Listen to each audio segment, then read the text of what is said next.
Now, live, NBC 10 News at 11.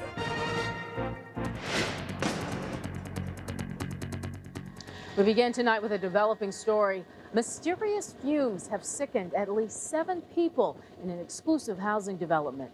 Authorities believe the victims inhaled an insecticide, but firefighters can't find the source. 2 homes have been evacuated.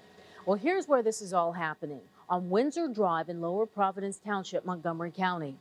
Right now, no one has been taken to the hospital. They're all being treated on the scene. And the fire department is on that scene investigating right now, trying to determine what the fumes are and where they came from. A police chase ends with a crash tonight in Delaware County. Chopper 10 over the scene. This is in Glen Olden. Police chased this red car down Baltimore Pike. It started in Clifton Heights and then came to an abrupt end where the red car smashed into another car in a parking lot. The driver has been taken into custody. We do not know what started the chase. Well, at the Jersey Shore, 2 men are dead tonight and a third is missing after dangerous rip currents swept through. Maybe they shouldn't have gone in the water, but there's a lot of maybes involved here. Maybe the beach should have been closed. The father of the missing man shares the last video of his son taken just moments before he vanished in the crashing surf.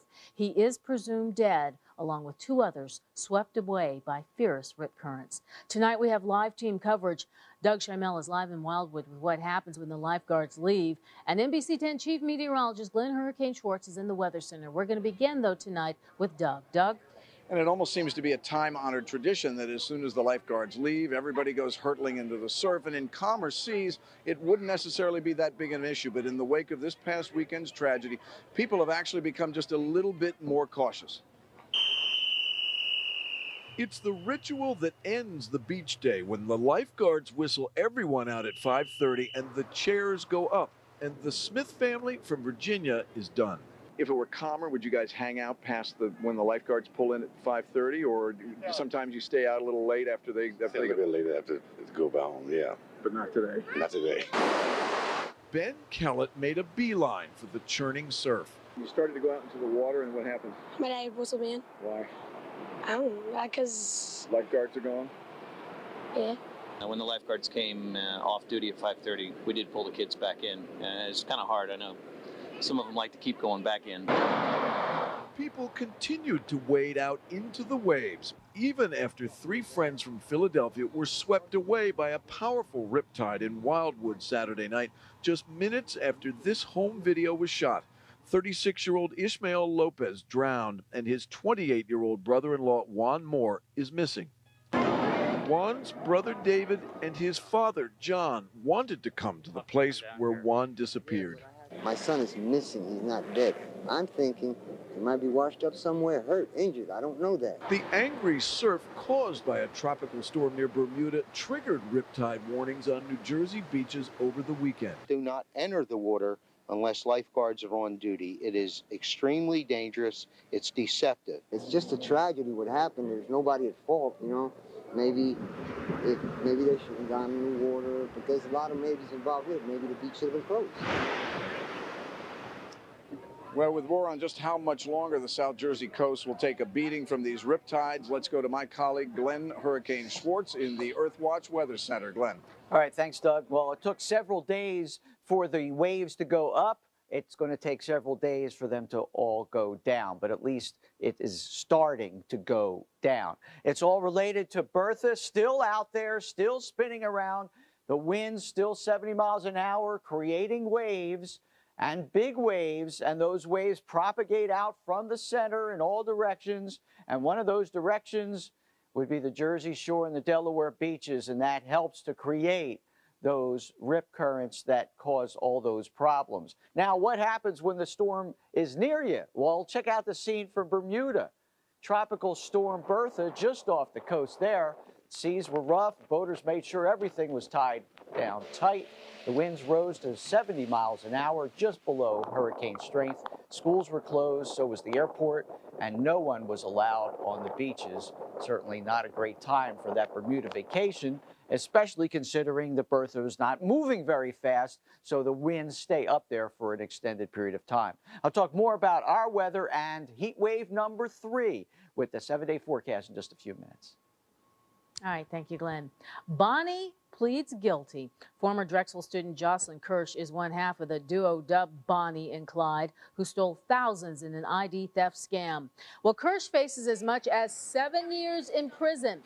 The 22-year-old surrendered 2 weeks ago. Kirsch and her boyfriend, Edward Anderton, admit bilking friends and acquaintances out of more than $120,000.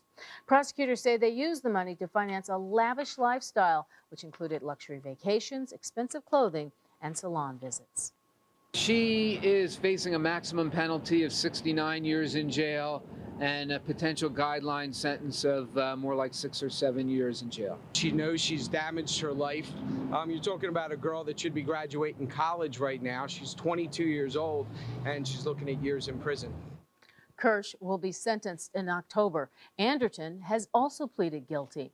He'll be sentenced in September. Police look for a man who sexually assaulted a woman and robbed her at knife point. He broke into a South Philly home through a rear door on the 1100 block of South Cleveland Street yesterday. The attacker took off with the woman's laptop, $22 in cash, a cell phone, cable box, and her identification. She's speaking out tonight in hopes that she will prevent other women from getting hurt. It's indescribable. What you take certain people's lives for granted, and it's like I value my life. And I work hard for what I'm going to become and like what I do, you know, and I'm trying to be positive in my light. And like, I'm not like these people. I don't sit at home all day. I work hard at what I do. And for someone to put my life in jeopardy for a laptop, you know, for something materialistic. Police released this sketch of the attacker tonight. He's in his mid-20s, 140 pounds, thin muscular build, and unkempt braids. If you think you recognize this man, you're asked to call police. In South Jersey, copper is king, especially with some technically savvy thieves. NBC 10's Mike Strug explains. Well, police here in Glassboro are battling a kind of unusual crime wave, and the victims, ranging from a convenience store to a doctor's office to a church, they're getting hot about it because the thieves are taking copper tubing and other metals that are vital parts of their air conditioners. For a crime like this, you will reap what you sow. So he would get it, whoever did it, they would get it down the line. This is God's church. The empty shells of 2 of the church's 3 air conditioners are all that are left here at Glassboro's First Baptist. The thieves hit sometime after yesterday's Sunday services. It was done, seemed like early this morning when everybody was asleep. First Baptist was just the latest target. Earlier, the thieves hit a doctor's office, an auto supply store, even a couple of private residences, one still under construction. And then there was the one-stop shop on Delsey Drive.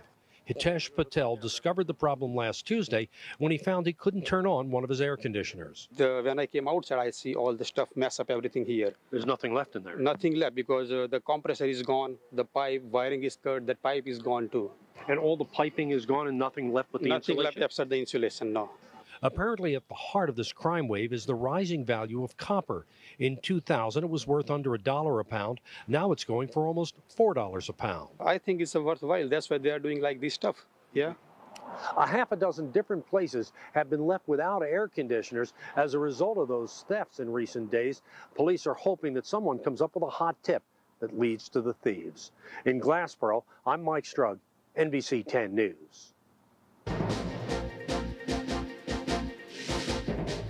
There is a new uproar tonight on the campaign trail. At the center of the controversy, a cartoon of Barack Obama and his wife, Michelle, on the cover of New Yorker magazine. NBC 10's Kristen Welker is here to explain what it's all about. Kristen? Renee, the magazine hit newsstands today and immediately touched off a political storm. Take a look. Here it is. The critics say the cover, which paints Michelle and Barack Obama as Muslim extremists, is offensive, but magazine editors say it is satire, which is defined as the use of irony or sarcasm to expose or denounce a vice. Take a look. Judge for yourselves. By all accounts, the image on the cover of this New Yorker magazine is shocking. The illustration shows Barack Obama wearing traditional Muslim garb and his wife Michelle dressed in camouflage and combat boots with an assault rifle strapped over her shoulder. The couple is standing in the Oval Office doing a fist tap. An American flag burns in the fireplace. A picture of Osama bin Laden hangs on the wall. The magazine is quick to make it clear this cartoon is poking fun at those who have tried to paint Obama as a radical Muslim. It's a joke, it's satire, and its target, again, is the lies. But a lot of people do not see it that way. The Obama camp calls the cover tasteless and offensive, although the candidate himself isn't talking. I have no response to that. But folks in our area have plenty to say. We showed it to many people for the first time, and the majority of them say the satire crosses the line. Satire is expected, but usually there's an explanation. It's small, it's, in the black and white, maybe in the corner, but directly on the front page of a magazine, very big. It's kind of surprising. I'm not a big fan of Obama, but I'm not for that kind of, to paint someone as like that as terrorists and burning the flag. It's not right either. I think they're going too far. It's like an assassination against just a person in general when you put that type of stuff out there. It's just a little extreme. But a few disagree, saying the magazine has a history of trying to make people think, and that's exactly what this bold image does. I'm a subscriber of the New Yorker and a supporter of Senator Obama. They have every right to publish it. It's protected by the First Amendment. And by the way, Obama's rival, Senator John McCain, has called the cover inappropriate. Live in the News Center, Kristen Welker, NBC 10 News. All right, thank you, Kristen. Still ahead tonight, a raging river of mud slams through a small town. We'll tell you where it's happening in our video story of the night. He is a competitor born out of the love for his 8-year-old son. Now this father-son duo is taking the world of triathlons by storm. I'm Jade McCarthy. The inspirational story in Game Changers up next. Philly star Chase Utley says a no-no on national TV at the All-Star Home Run Derby. And a heat wave is on the way. I'll tell you how hot it's going to get and how long it's going to last in the 7-day forecast straight ahead. And right after the news, it's The Tonight Show with Jay Leno. What's on tap for tonight, Jay? Hey, Renee, look, your favorite Will Ferrell on the program tonight, plus lovely actress Mary McCormick, music from James Hunter, and headlines, because it's Monday, right after the news.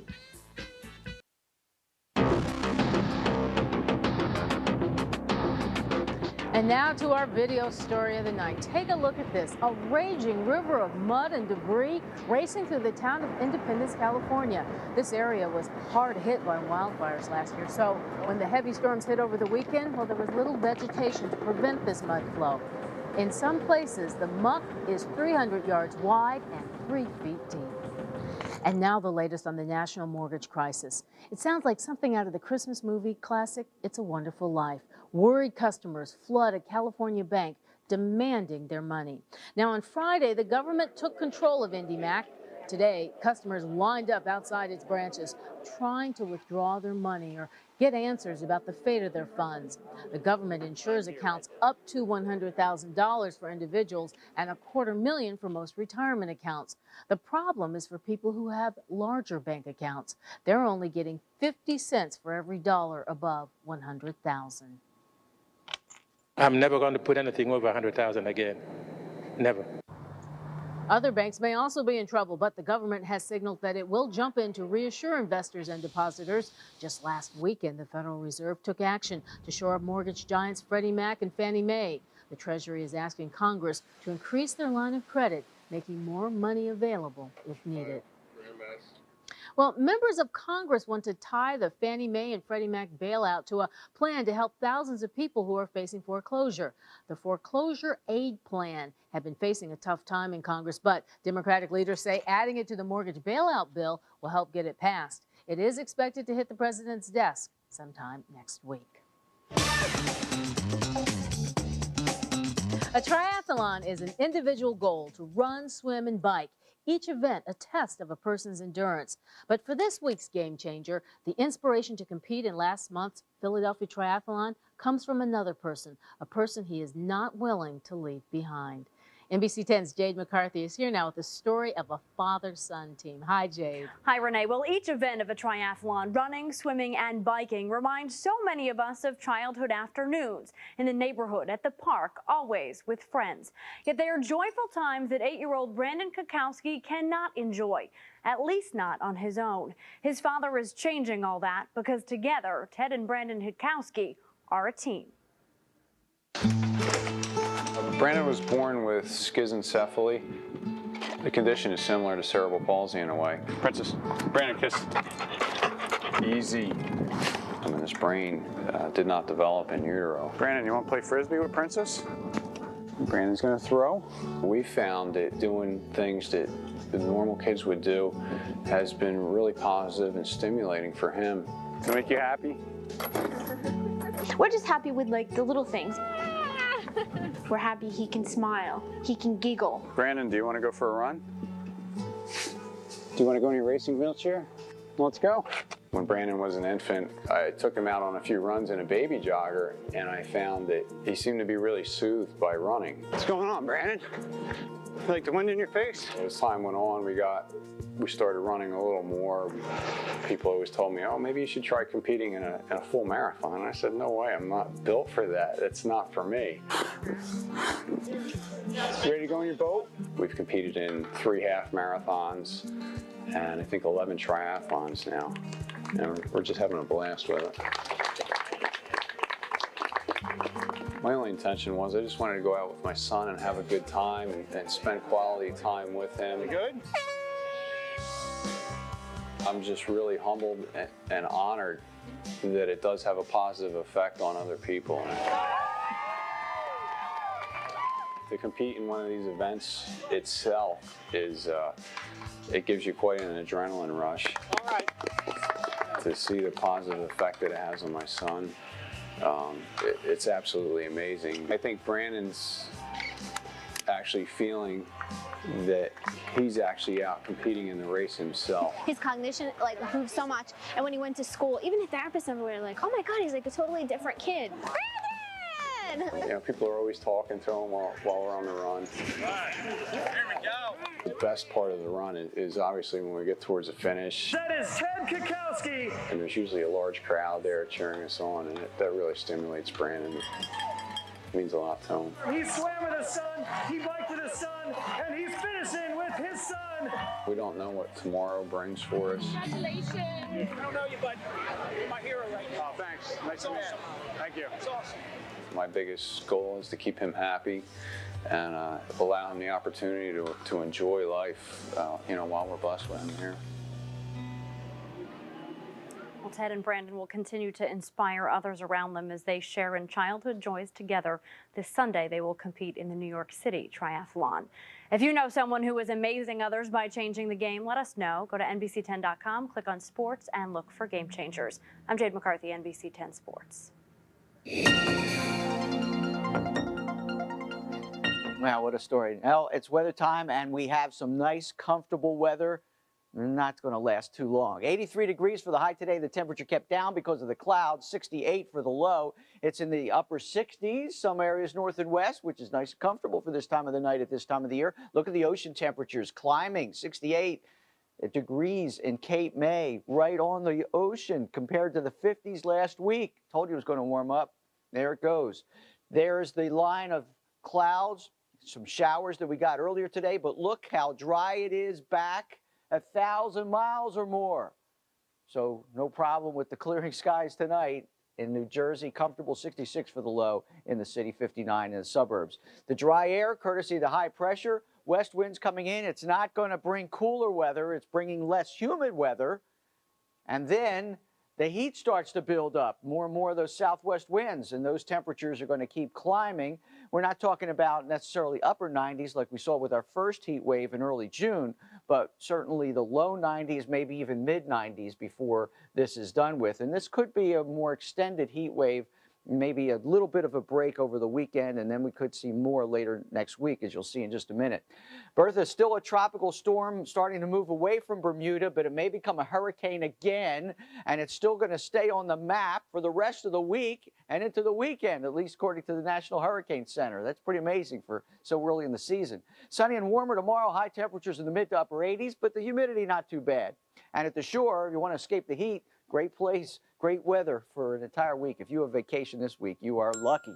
90 degrees for Wednesday, 92 Thursday. We keep going up a little bit each day, a little bit warmer each night, and then some showers and storms coming in by late in the weekend with a front, but it doesn't look like it's going to be much of a front because behind it it's going to start warming up again, and then it's hot by the middle of next week. Tomorrow, sunshine, it's going to be nice, a little on the warm side, but nothing like the rest of the week. And for weather information, whenever you want it, NBC's Weather Plus. It's on Comcast Digital Channel 248. I'm by Sikahema, King of Prussia, site of the brawl at the mall.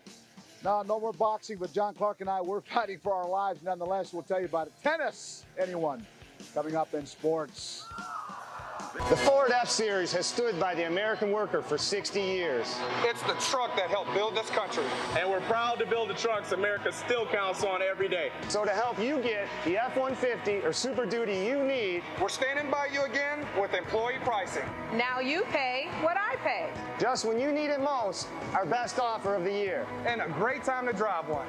Now get employee pricing plus up to $3,500 cash back from your Quality Plus Ford dealer.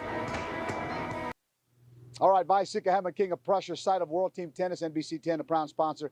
New York beat the Philadelphia Freedom tonight, 21-15. Speaking of New York, we'll have more on the tennis a little bit later on. Speaking of New York, Chase Utley in New York, in the Big Apple for the home run hitting contest. And boy, will he have some explaining to do in the next couple of days because he let out an expletive on national TV when he was booed by the New York fans at his introduction. Take a listen.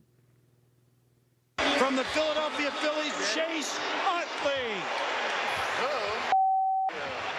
He was not up. Chase Utley hitting 5 home runs tonight in the first round. This is probably the most impressive one.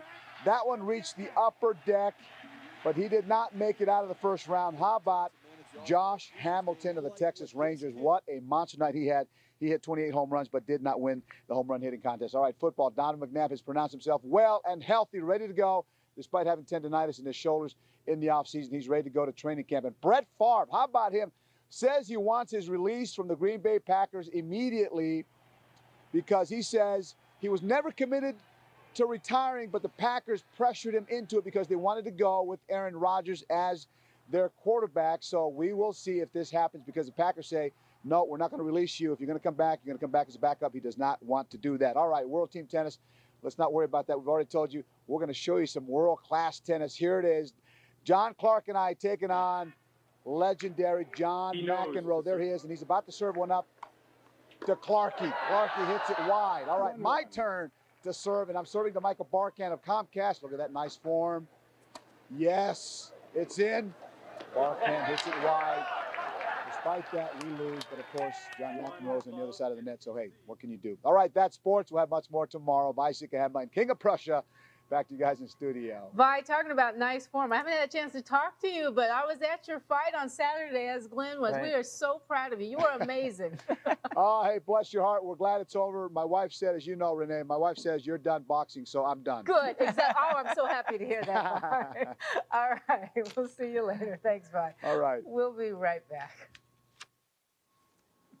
Well, the Tonight Show with Jay Leno is next. I'm Renee Chanel Fatah. For Tim, who's off, Glenn, Vi, all of us here at NBC 10, thanks for watching. Now, don't change that channel before going to bed. You can wake up with the NBC 10 News team today starting at 5 a.m. Have a good night.